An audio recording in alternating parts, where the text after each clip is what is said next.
Hello everyone, I would like to introduce our disc sanding attachment. It's excellent for flattening just about anything. Utilizes our quick change tabs, so it can go on either our quick change arm or on the platen itself. It has a 9-inch disc that is machined super flat, so you get that perfect grind every time.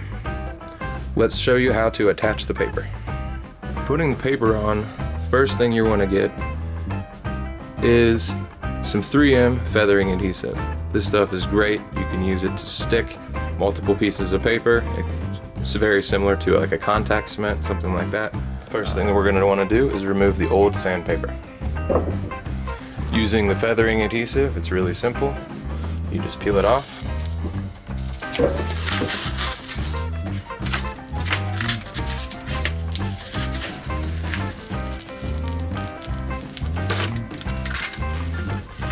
Just like that. Rather than buying pre-cut discs, which seem to be pretty expensive, I like to just use a standard sheet of sandpaper, and I'll show you how I put it on. First thing I do is lay it adhesive side down, and then I take my disc, which already has the feathering adhesive on it, and I place it onto the paper. As closest to the edges as I can get. That way I know I got full coverage.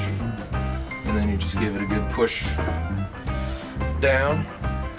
Then I just take a simple razor blade and cut the abrasive. The nice thing is it gives you this strip of paper here. It's an extra piece that you can use while hand sanding, something like that, so it doesn't go to waste. So I just start off and I just follow the edge of the disc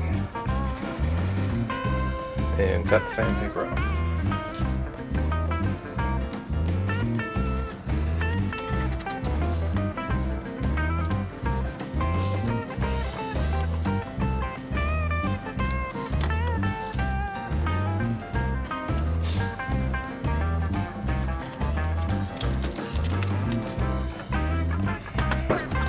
Then I flip it over, just trim some of the edges if I need to.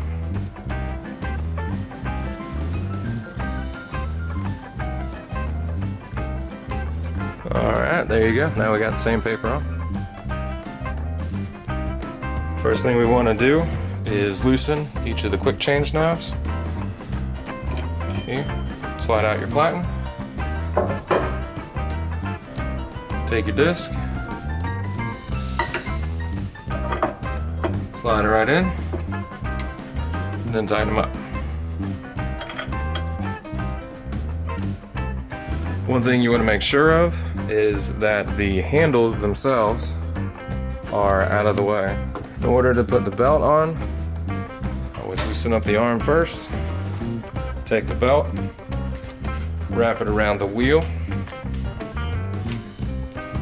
put it over the tracking wheel, and put it over the drive wheel. Pull the arm down, slide the attachment out, lock it in place. One thing you have to watch for is to make sure that the belt is not hitting on the arm. Okay, you can see there it's still rubbing on it, so I can show you how to fix that. First thing I do when making an adjustment to make sure that the belt does not rub is I go ahead and just take a little bit of the tension off. It makes things easier to adjust. What you want to do is you want to loosen the handle on the D plate itself and rotate the machine, or rotate the attachment to where the belt no longer hits the handle. Here's a view from the other side. You can see each of the handles right here that we're rubbing on them. So you can do one of two things. You can either rotate down to get the belt past, or you can rotate it up and do the same thing depending on the height of your machine, and then it will not rub on the belts.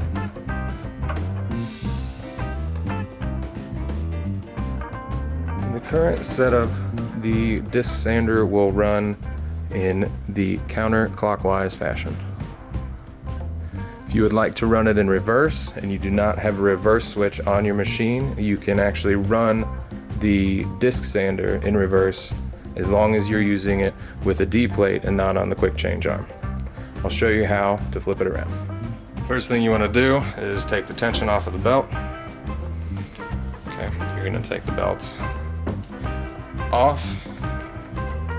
And what you're going to do is you're going to reroute the belt so it is going to come over top of the 2-inch wheel. It's going to go behind the wheel on the disc sander itself and underneath or around the bottom wheel of the flat. And what this does is it creates a surface here to where it will run in reverse. So then what you do is you'll bring your arm out and tension everything, lock it down, and then your machine will run in, or your attachment will run clockwise instead of counterclockwise. When running the disc sander in reverse with this type of setup, I recommend using a leather or a non-abrasive belt. That way you don't tear up the surface of this wheel here. When running the disc sander, we definitely recommend using a variable speed drive. With our machine, it has a 5-inch drive wheel on the motor and it has a 3-inch wheel on the disc sander itself. So it's about twice as fast as what the motor is running is what the disc will be running. So we recommend running the disc itself about 20 to 30%. Got this beautiful set of scales here from Emily at Emily's Casting Crafts. It's just got a little bit of unevenness here. I'm going to use the disc sander to go ahead and flatten it out so I can put the scales on the knife.